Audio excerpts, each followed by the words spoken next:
संत कबीरनगर जिले के धनगढ़ थाना क्षेत्र में आने वाले मझौरा गांव के पास कुआनो नदी में डोंगी नाव पलटने से 3 लोगों की मौत हो गई।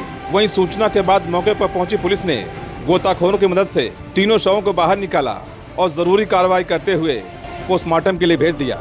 बताया जाता है कि 62 वर्षीय गोपाल, 12 वर्षीय शिवम और 11 वर्षीय आर्यन मझौरा गांव के पास बहने वाली कुआनो नदी के पास पशुओं को चरा रहे थे कि तभी पशु नदी के दूसरे छोर पर चले गए। वहीं बताया जाता है कि पशुओं को ढूंढने के लिए तीनों डोंगी नाव पर सवार हुए और नदी के दूसरे छोर पर जाने लगे और इसी बीच नदी में नाव पलट गई और नदी में डूबने से तीनों लोगों की मौत हो गई। वहीं स्थानीय लोगों ने घटना की सूचना पुलिस को दी, जिसके बाद मौके पर पहुंची पुलिस ने गोताखोरों की मदद से घंटों की कड़ी मशक्कत के बाद तीनों शवों को बाहर निकाला और जरूरी पुलिसिया कार्रवाई के बाद शवों को पोस्टमार्टम के लिए भेज दिया। वहीं इस घटना के बाद से मृतकों के परिजनों में रो रो कर बुरा हाल है। वहीं मृतकों में 62 वर्षीय गोपाल, 12 वर्षीय शिवम, 11 वर्षीय आर्यन शामिल है और तीनों मृतक धनगढ़ थाना क्षेत्र में आने वाले मझौरा गांव के ही निवासी हैं।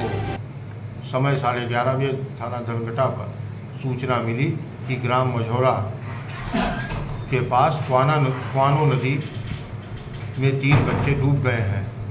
इस सूचना पर स्थानीय पुलिस तत्काल मौके पर पहुंची। गोताखोरों की मदद से तीनों को बाहर निकाला गया। जांच से यह मालूम हुआ कि यह तीनों लोग नदी के किनारे जानवर चरा रहे थे।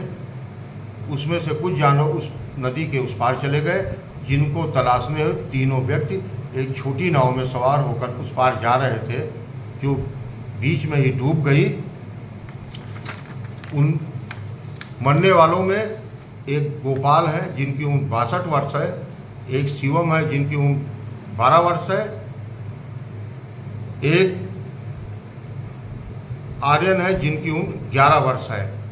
इनको तत्काल एम्बुलेंस के माध्यम से CSC मलौली भेजा गया, जहां डॉक्टरों ने उन्हें मृत घोषित कर दिया। इस पर उन्हें तत्काल पोस्टमार्टम हेतु चीरघर खलीलाबाद भेजा गया।